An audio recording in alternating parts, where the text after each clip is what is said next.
Mister? How do you operate this Twitter thing or this Instagram thing or whatever the heck? You're supposed to know all this stuff. Anyway, welcome back to the show. Well, it's all about the NFL draft tonight, but it's the WNBA draft that we recently covered, and my wife was with me when I covered it, and she just walks by sometimes and go, "Nuh-uh, that didn't happen." And now she's got my children doing it. They'll walk by and they'll do the same thing while I'm on a roll with something. They'll just walk by. My daughter Sonia just walks by and go, "Nope, that didn't happen." And I fall out. Think I care? Hell no. That's my family, and I'm having fun. Speaking of family, here's Allie.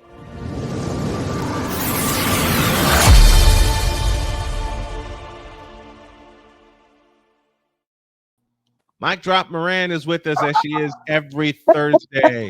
How are you, my dear? Great to have you. I'm doing great, my brother. How about yourself?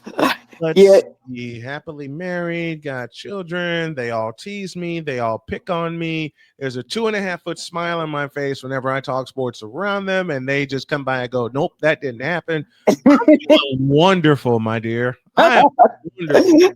Though nothing like kids to humble you to within an inch of your life. I hear you. I feel you. 100%. Yeah, I had, well, and yours was not the only one with the predictions busted. 100%. Oh God.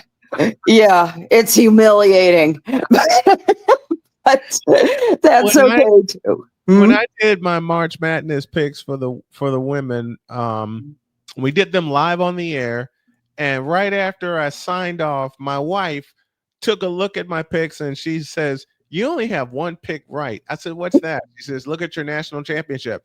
I said, "Well, I believe in them. I believe in Connecticut." Yeah, of course. And she says, "That's the only one you're going to get right." And I looked at her and I said, "You're probably right." That's it. Well, you got the big one. You take your victories where you can, because in this business there aren't that many. Nope. So you just have to take them where you get them, and yay. Well, I got crazy about my NFL picks every week with the Weekend Sports Report, beating the Grobber, beating Steve Leventhal. That was my joy. My love, my joy. Speaking of, we must take a moment to remember Steve Mongo McMichael. Yes. One of the sweetest, most gentle, most caring men I have ever met in the NFL. It was so odd. I started off covering him way back when. It was the most important thing on planet Earth for me to be in that locker room with the Chicago Bears. He was there when I started in 1989, and we had such a fantastic time. He was always the nicest guy, and both his first and second wives were very nice too. I used to guard the locker room, and Deborah was there when I first started, and then later on it was his wife Misty, and they were just the sweetest human beings, both of them.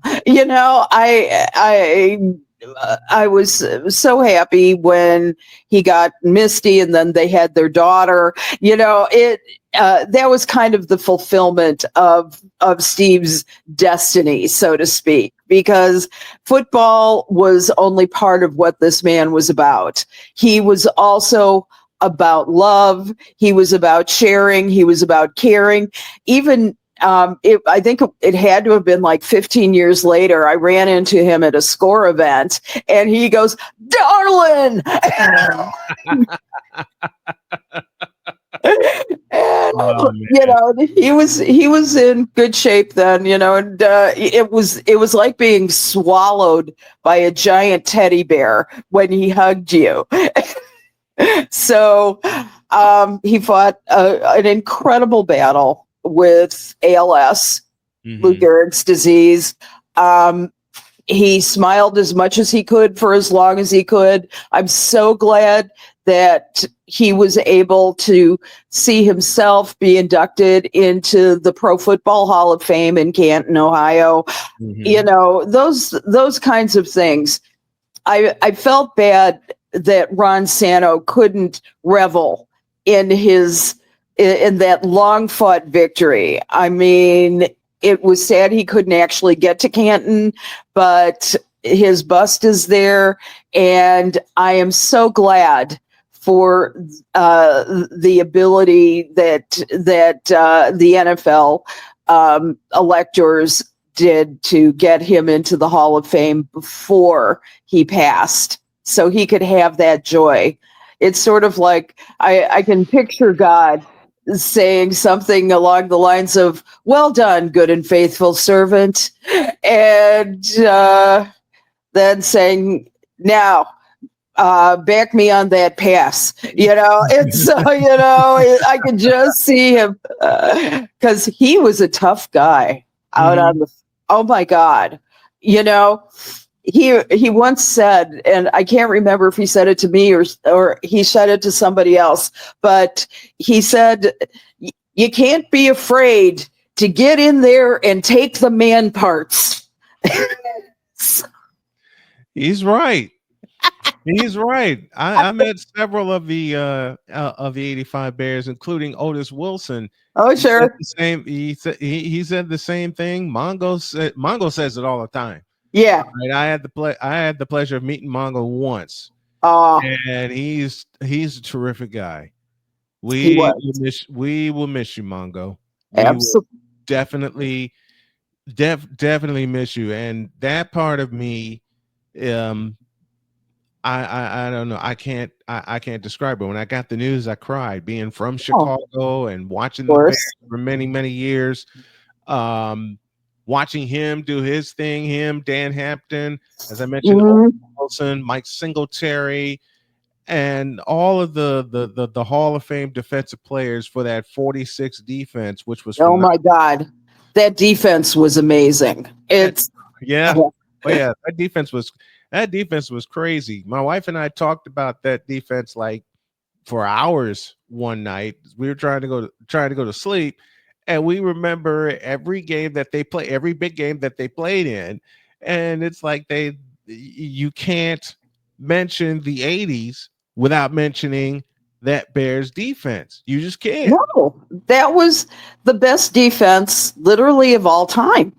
And I have never seen one that has done any better. I don't care what you say about the Ravens defense in the aughts. I don't care.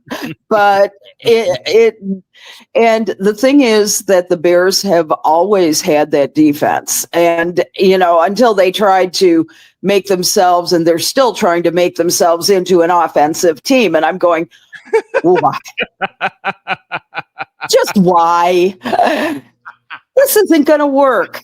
This isn't the Bears tradition. It's not their culture. It's not what they have in their DNA. Their DNA is in defense. So good luck to them in the draft tonight. We'll see what happens. Yeah, we will see what happens. And I'm almost afraid to see who the Bears pick in the draft in the draft now. And I'm almost afraid to see who they'll pick if they go offense or defense. They go defense, they do a good thing. If they go offense, it's a question mark. It always is. Every time they picked an offensive player in the draft, and you can trace that back to the late 80s. Every time they picked an offensive player in the draft, it's been a question mark. Yeah. There has never been one taken that I've been that thrilled with. I don't care what they gave up for him. The things that still stick in my craw are like Rick Meyer, which was not a draft pick, but they gave up a first rounder for him. Or Rick Meyer. Yeah, I'm like, forget that. You know, I'm like, that just told me the stupidity of any decision maker. God love the McCaskies. I love the McCaskies. It's other if they're not defense, they're not anything. Honest to God. And I look, I agree with that. The Bears have always had a running game and their defense in their DNA, and lately they haven't had that. And I talked to Mike earlier in the show, and the one sentence that everybody agrees with, including some Bear fans that are objective, they misuse DeAndre Swift. Yes. Bingo. They misused DeAndre Swift and misused him badly. Yes. I mean, he could have been a 2,000-yard rusher if the Bears only had their thinking caps on and gave him the football 25 times a game. Yes, absolutely. But you know what? God bless him. We'll see. Whatever happens in Lambeau Field tonight, forget it. They had to have the draft at Lambeau Field. Of all places, absolutely. They had to have the draft at Lambeau Field. Okay. I understand the concept of them wanting to go to the different NFL cities. I understand that, and have it at the stadium. Have it at the NFL stadium. That all started in Kansas City after the Chiefs won the Super Bowl. They made the trek to Chicago, and it rained. And now they made the trek up to Green Bay, up to Lambeau Field. Okay, I may not have been a Bears fan for a while, but I hate Lambeau Field. Just being a Bears fan, you have to hate Lambeau Field. So exactly. Exactly. I've been there in my lifetime, and it's a very long trek. It is. And Green Bay is one of those towns that shut down when the Packers play, because I've been to Green Bay and I've been to Lambeau Field. Very historic place. Don't get it twisted. Very historic place. Yes. But as a fan, I hate seeing my teams go to Lambeau Field because something spooky and twisted always happens there. Right?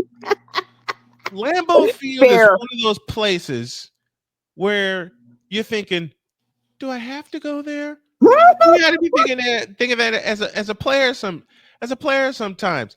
I've been a fan of the 49ers all my life. Every trip they've made to Lambeau Field, I have shook in my boots. Because something stupid always happens at Lambeau Field to give them the advantage. Every time you see a game at Lambeau Field and you're going, I don't want to pick them. No. It's so true. It's so true. Let's talk about something nicer. Yeah, like the Caitlin Clark effect in Dallas. Yeah, let's do that. Now, Paige Bueckers coming in to Dallas. It's going to be interesting to see if she can do in Dallas what Caitlin Clark did for not only the Indiana Fever, but the WNBA. Can she be the transformative player that Caitlin Clark was for the entire league last year? And here's a couple of metrics. The Next had talked with Paige Bueckers, the great online magazine. If you haven't subscribed to it, you must. It's a really great resource for the WNBA. I used to write for it 1,000 years ago, and mercifully, it happened to be when the Chicago Sky won their championship. So, yay! Anyway, here's a list that is going to really tell the tale of what Paige Bueckers can do for the Dallas Wings and for the WNBA. First of all, you have to take a look at ticket sales. You have to look at engagement on social media. Third of all, merch sales. Mm-hmm. How many Paige Bueckers jerseys have been sold since the day that she had gotten picked for the draft? I'm sure that the Paige Bueckers jerseys were in production at that time. I believe it. Yeah, I think they were in production while they were clobbering South Carolina for the national championship. Exactly. I really believe the Wings jerseys were being printed while Paige Bueckers, A, was still at UConn, and B, they were busy clobbering South Carolina for the national championship. They have to. That effect is real. I think the effect is going to be real. I hope so. Dallas. Here's another one. New sponsor money. Yes. That's the key, man. It is. Because the one thing the WNBA has opened up is an entire group of advertisers that may not have done it before, like cosmetics. You don't see too many cosmetics in the NBA, okay? Clothing lines, which everybody has. Doll likenesses, things like that. Mattel should be sponsoring the WNBA if they don't, and they need to make an Angel Reese doll. That's all I'm saying. They have a Sue Bird doll. They have a LeBron James doll. I'm sorry. They need to have an Angel Reese doll and a Paige Bueckers doll. Mm-hmm. That Shy Barbie. I agree. They need those things. Okay. Now, training and wellness options as well. Let's put it this way. How many new training facilities are going up? I can think of two right off the bat. The Sky has one going up in Bridgeview in the next, I believe it's going to open in 2026. The Indiana Fever has got one that's going to be coming up. Dallas ought to be having one. The state of the art, no longer the gyms. I know Saks Recreational Center where the Sky are working out now. It's a very nice gym. That's it. Mm-hmm. It's not even all that nice, but it's a gym. They've been there since the beginning. So, it'll be nice to see them in a facility where they can get hydro baths, for an example, and other things, the good weights, the good stuff, there are so many things that the WNBA has had to skimp on. Mm-hmm. The final thing, and probably most critically, is where the team plays and how they fill the stadiums. Right. You can see this right now. The Wings are going to be playing at the College Park Center at UT Arlington. Okay, the University of Texas at Arlington. Yep. Regular sellouts will be a nice step forward, but if you want to see real growth, okay, next year they're planning to play at the Dallas Memorial Arena in 2026, and it seats 9,800, which is a step up from College Park Center. However, I want to see them play at American Airlines Arena, where the Mavs play. Mm-hmm. The seating capacity is 19,200. 19,200. And if the Wings do it right, and the Indiana Fever showed the way on how they capitalized on Caitlin Clark, 9,800 is not going to cut it. It's not. It's especially now that Paige Bueckers is a part of their team. That deal should have been done already. Yes. Because when Caitlin Clark was drafted, the season ticket sales went through the roof. Yes. The day that Caitlin Clark was drafted. Paige Mhm. Bueckers was drafted, and the season ticket sales for her should have gone through the roof as well. I mean, hell, they moved the game that they have against Indiana to American Airlines Arena in Mhm. Dallas. And Okay. guess what? Tickets there are going for $1,200 each. Oh yeah, That's amazing to it is. my mind. Oh my God. So you can, the two of them together, you can sell a mean ticket. And on the secondary market, interestingly enough, Caitlin Clark is returning to Carver-Hawkeye Arena, and on Sunday, May 4th. And she's bringing the Indiana Fever with them for a preseason game as with the Brazilian national team. And those tickets sold out in seconds. And now they are going on the open market, your StubHubs, your Ticketmaster, all those secondary markets.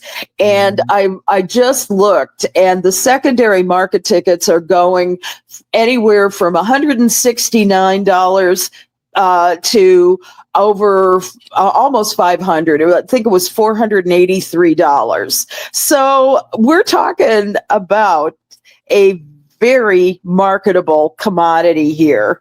And what's more, this is the first preseason game that's ever been going on ESPN.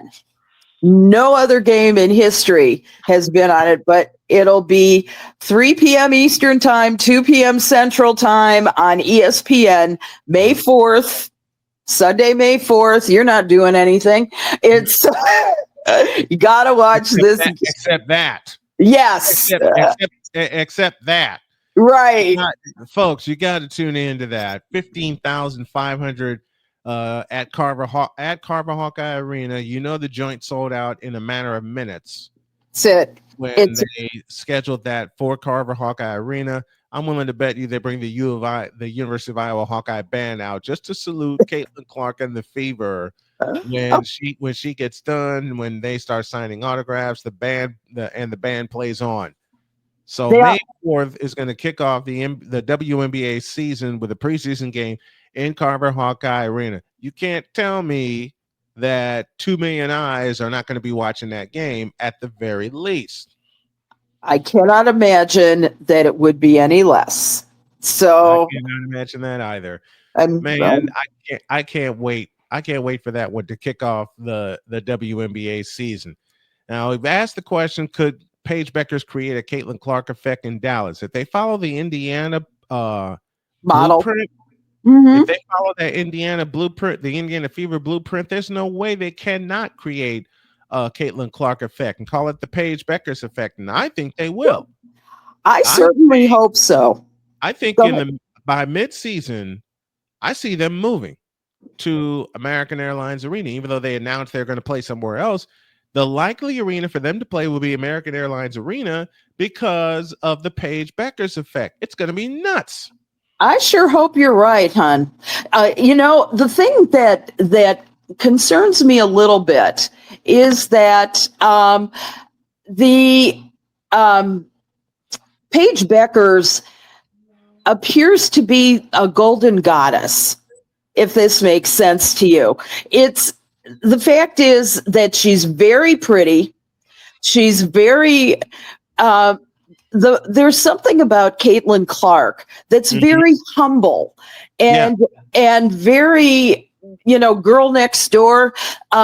She's not the goddess that Paige Bueckers can be. I mean, you look at that platinum blonde hair, and she is, I never had well, maybe I did when I was a little kid, but I never had that platinum blonde nuttiness.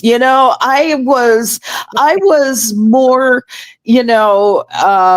I was always the strawberry blonde in the back, but and I turned red real fast. So it was really a matter of that relatability factor. Can she be humble? Is because that, I think, more than anything else, really tells you what is the appeal of Caitlin Clark. It is that she can be humble when discussing her team around her, how this wouldn't have happened without the team around her. And Paige, it's going to depend on how generously she both distributes the ball to people like Erica Obenwally, who has been their go-to person for a few years anyway. Yeah. Or Dejanay Carrington, or Nalissa Smith, or Tara McCowan, all which is their projected starting lineup for this year. They have all the tools. The question is, will the tools all work together to become this really good and delightful experience that and with the chemistry that they should have? Now, with Caitlin Clark, and her starting five, look at it was a good mix. It didn't get them to the finals, but it improved them to the point where they were able to make a good run for the playoffs. And, they did what they needed to do together with their chemistry. Now this year, they're going to have a formidable coach in Stephanie White. So, the Indiana Fever's going to do, I think, extremely well this year. I think they've got the pieces that they need in order to make it work. I do too. And I'm looking forward to see how those pieces fit with Caitlin Clark and how she plays under Coach Stephanie White. I can't wait to see all of that put together. And 44 games, 44 times we get a chance to see how good Caitlin Clark is in her second year. 41 of those games are going to be televised, which is stupid to me. You need to televise all 44 of those games with the schedule increasing to 44 games, getting more eyes on the league and more eyes on Caitlin Clark, because let's face it, Caitlin Clark saved the league from drowning. Yes. Now you have Paige Bueckers in the league as well to help pull them up even more. Angel Reese is there to do this, do the same thing. You have the stars that are marketable in your league right now. You got two big ones, Paige Bueckers and Caitlin Clark. That should be your headline.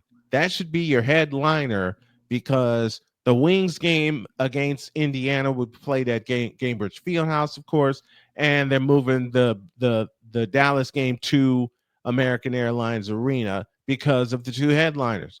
Now you got your two headliners. You got to take advantage of that. It's, I would say that there's a triumvirate that's working in the WNBA this year.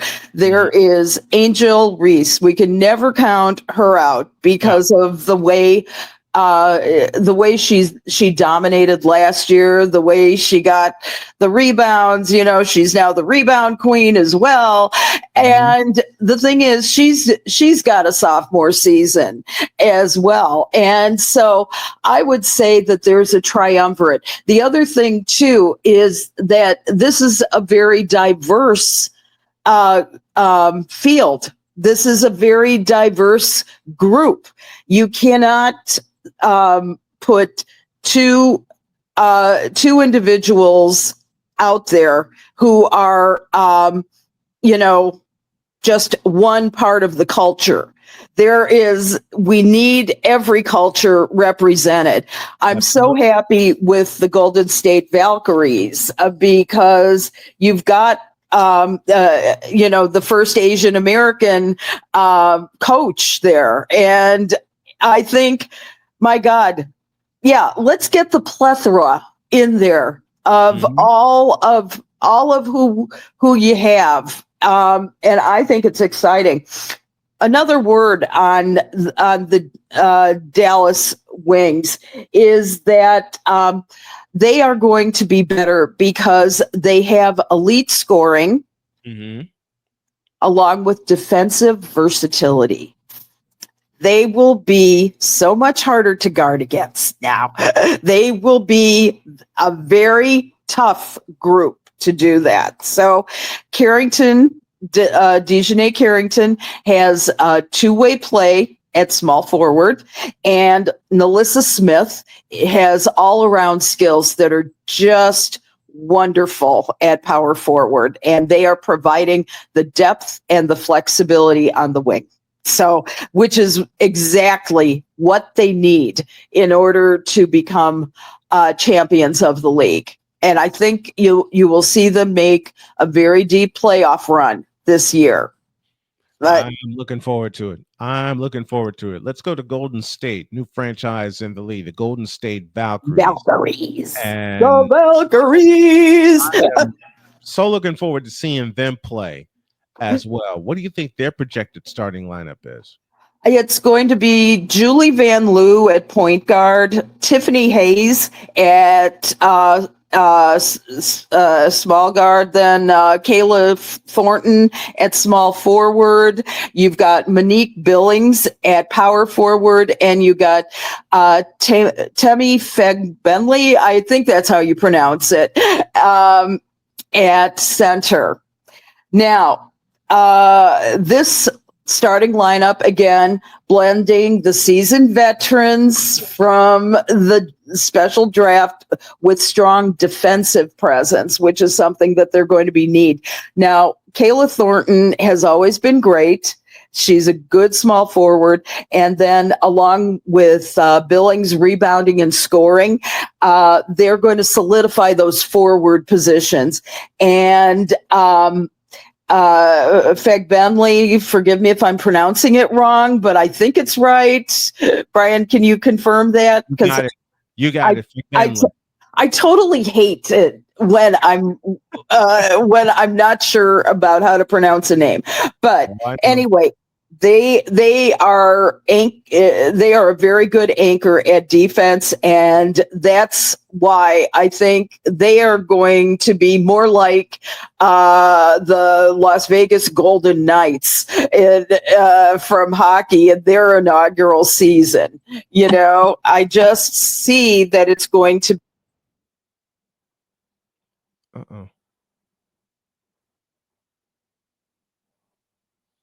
Uh-oh. Did I lose it? No? Hold on a minute.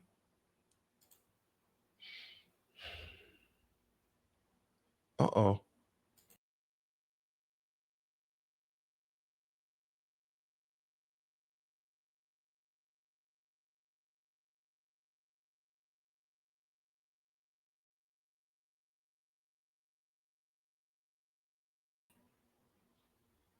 Oh no. I lost Allie. Allie, we cannot hear you. For some reason, your mic is gone silent, and I don't know why. So I'll tell you what, let's take a break and let's figure some things out, and we'll come back in a few moments. Stand by.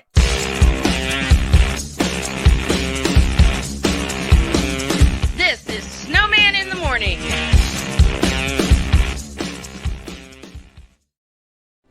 Are you ready to upgrade your coffee game? Prepare for an invasion of flavor with Invader Coffee. It's the caffeinated elixir that fuels champions, the blend that pushes boundaries.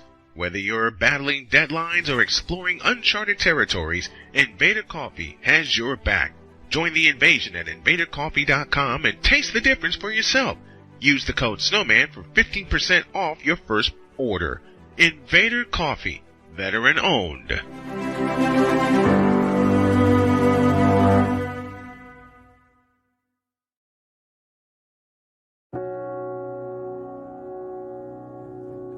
You remember our first group photo? This is it.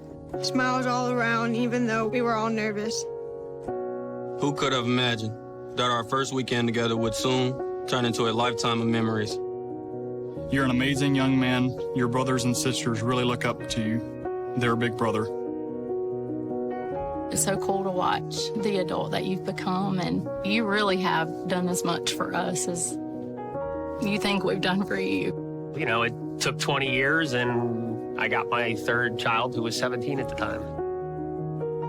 There are so many rewards in life. You coming into our home was one of the greatest rewards we could have ever had.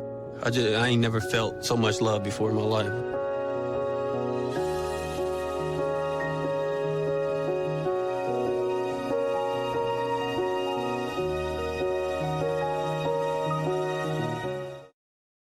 SeatGeek is the ticketing app for fans like the high five strangers got. Game-winning interception. First down. Just a nice, solid tackle. If you're in arm's length, you will be swapping skin with this extrovert. You see, he knows SeatGeek got him a great deal on tickets, so he can focus on what he does best, smacking palms. SeatGeek handles the tickets to sports, concerts, and more, so fans can fan. Quinn. Moment of clarity. I haven't watched BET in years. KP. Drake needs to come back with another triple platinum album. E. Digger. And then you have Ray J. Like, I can't stand that River Cricket. The Guru. Okay, the level of crack she's smoking, I don't want it. BS3 Network proudly presents the Knucklehead Chronicles podcast, where from card tips to hot topics to meep of the week, anything goes. Live every Sunday at 2:30 p.m. Central.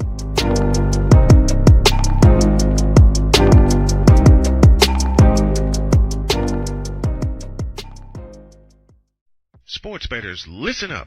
Your favorite sportsbook, BetUS.com, is back and in our 30th year of action. With live in-game betting, incredible odds with daily odds boosters, props and parlays, fast payouts, and exceptional one-to-one customer service, we got it all.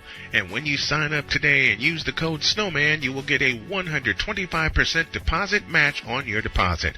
Log on to betus.com or call 800-792-3887. That's 800-79-BET-US. BetUS.com, where the game begins.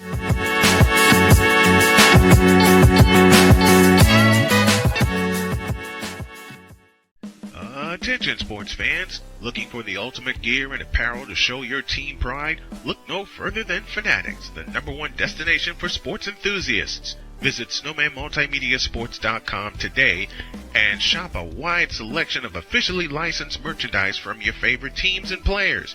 From jerseys to hats to accessories to collectibles, Fanatics has it all. Don't miss out on the chance to elevate your game day experience. Head over to snowmanmultimediasports.com/fanatics and gear up like a true fan with Fanatics. Officially licensed everything.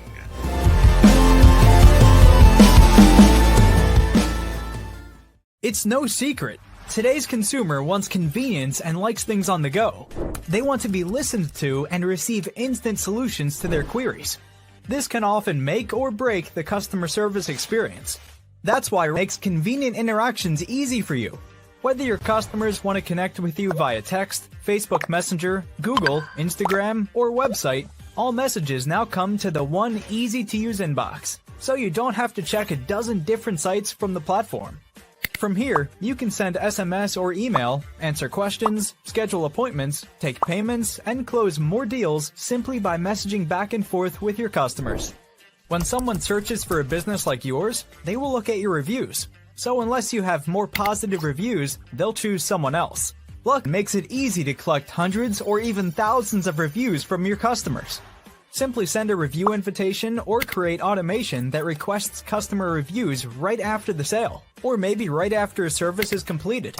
It will take them 30 seconds or less to leave the review.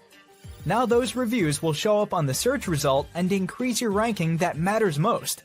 Plus, our advanced reporting will show you exactly where your leads are coming from and if your website or ads are doing their job.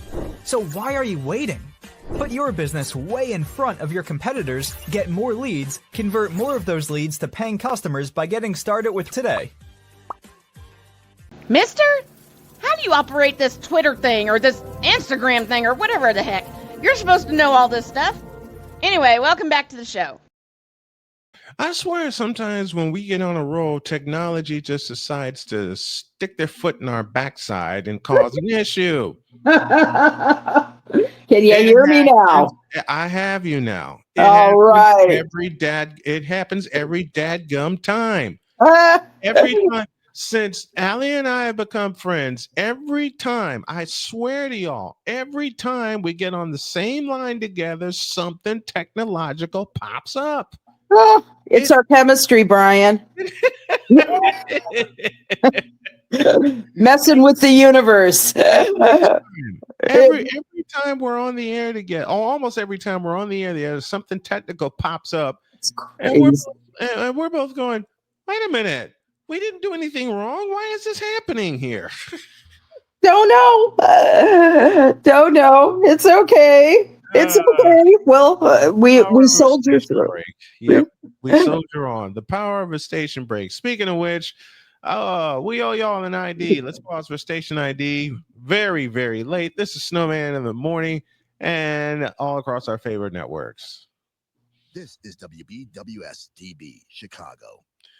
Alison Moran, Mic Drop Moran is with us. We were talking all sorts of WNBA stuff, and then somebody pushed the plunger on Allie's mic. What's up with that? God hates me. Oh boy. Somebody don't like us being on the air together. Let's continue.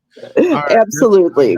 Let's continue our WNBA chat as we look at projected starting lineups. What do Sure. you think? Let's go to Indiana since we Sure. spoke to Clark and Stephanie White being the coach.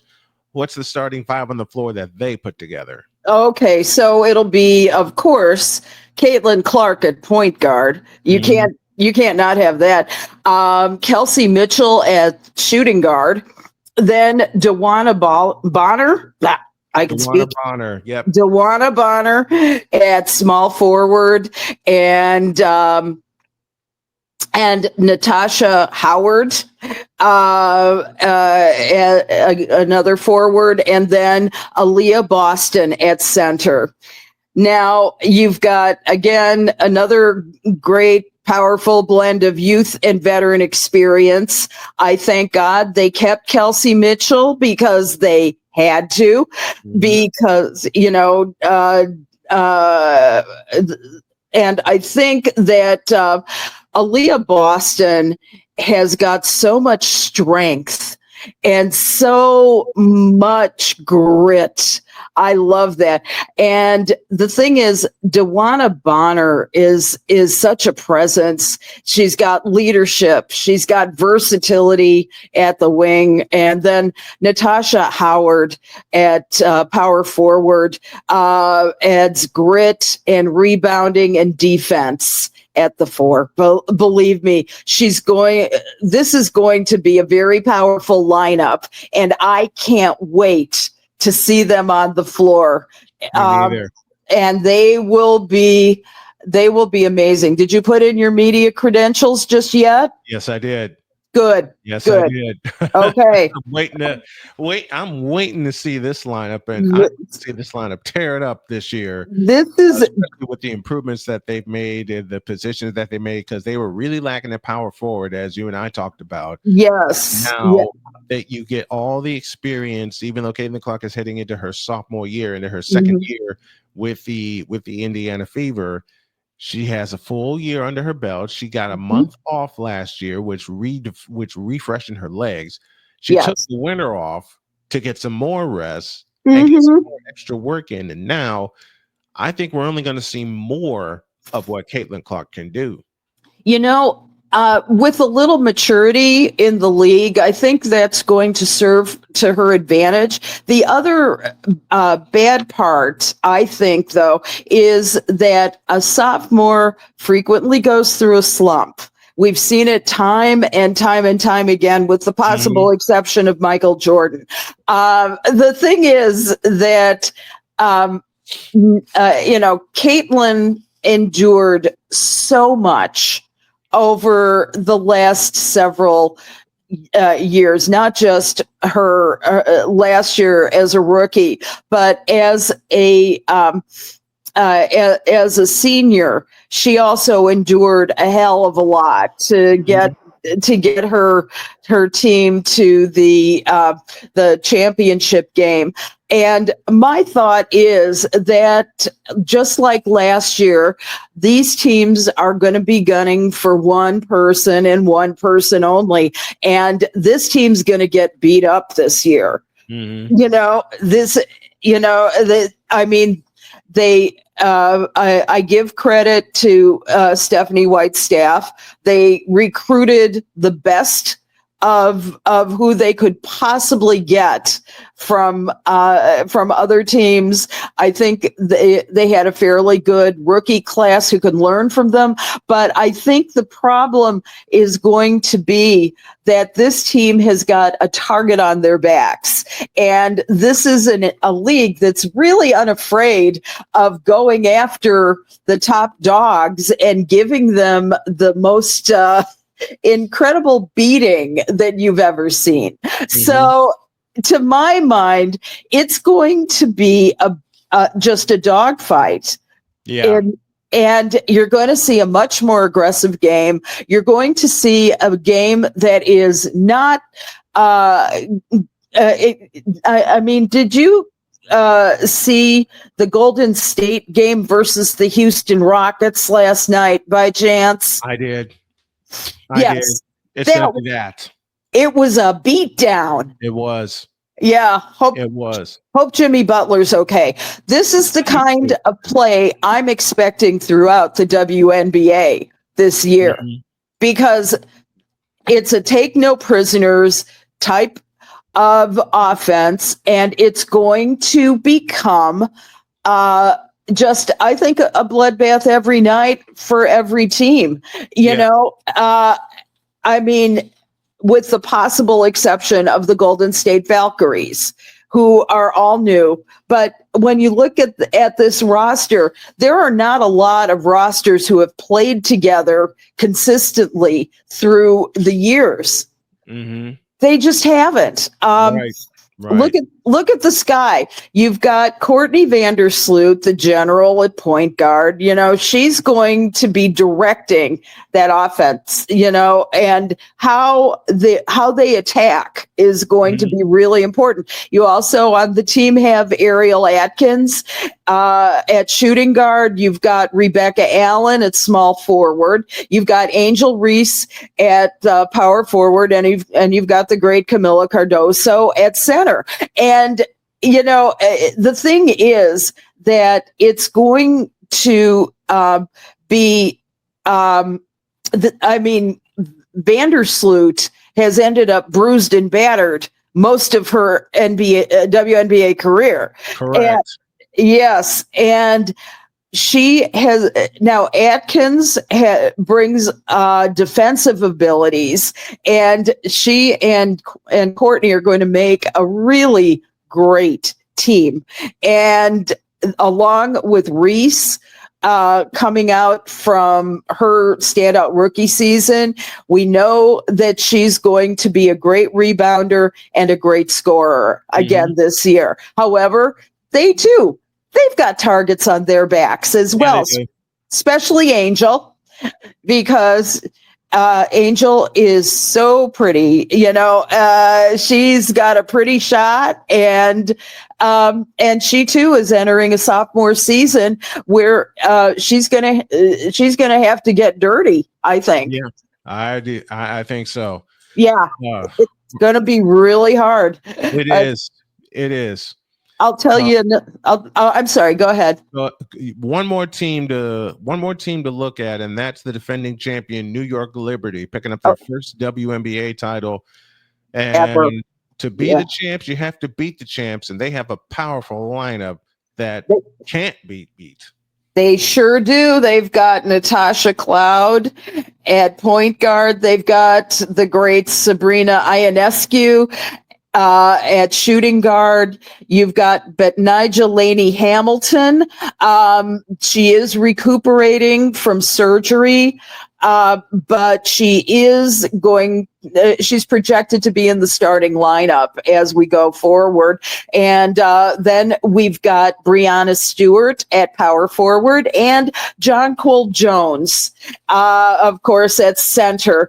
Now it's a star-studded lineup. Again, you're blending veteran leadership with elite talent. And, I was recalling some of the things, though, without Courtney Vandersloot, what are they really going to be? Again, and that's why they got Natasha Cloud, because she's got the leadership skills. It's going to mean, too, that Sabrina Ionescu is going to be much more leadership material than maybe she had been last year. I mean, she's a scoring machine. Let's put it that way. She's got scoring and playmaking. She's got clutch performances on that side. She is going to be the key to how this team does this year. Of course, Brianna Stewart, the reigning MVP, she solidifies the front court with the scoring, rebounding, and defensive capabilities. John Cole Jones, the newbie, it brings additional strengths inside with her presence in the paint, and she offers both scoring and rebounding.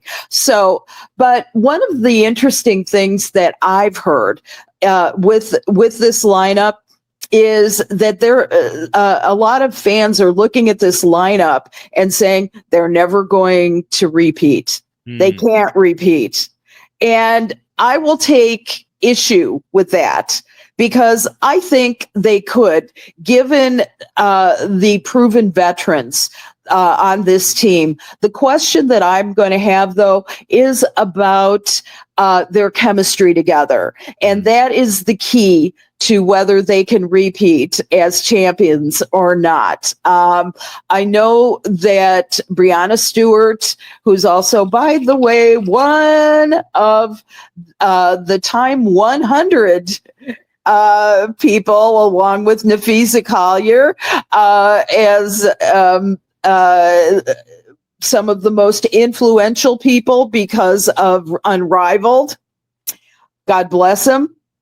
I think that's the first time in the Time 100 category.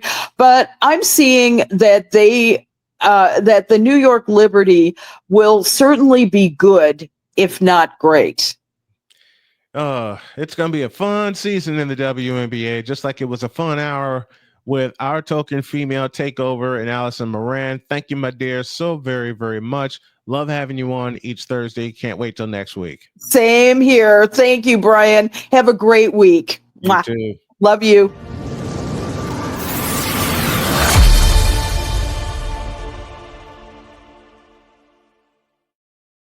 All right, we got to get the heck out of here. Tomorrow we'll recap round one of the draft. Who did good? Who did bad? Who did what? Who, what, where, when, and why. I'll have a draft special tonight, and we will kick things off at 7:45 p.m. If you want to drop by and hop online with us, you are more than welcome to do so. It's a draft party, Snowman style. Let's get out of here. Have a great day. God bless. Remember to make your next move your best move. And always remember, if your dreams don't scare you, they are simply not big enough. Dream big, do bigger. We are, and we hope you all are too. So long, everybody.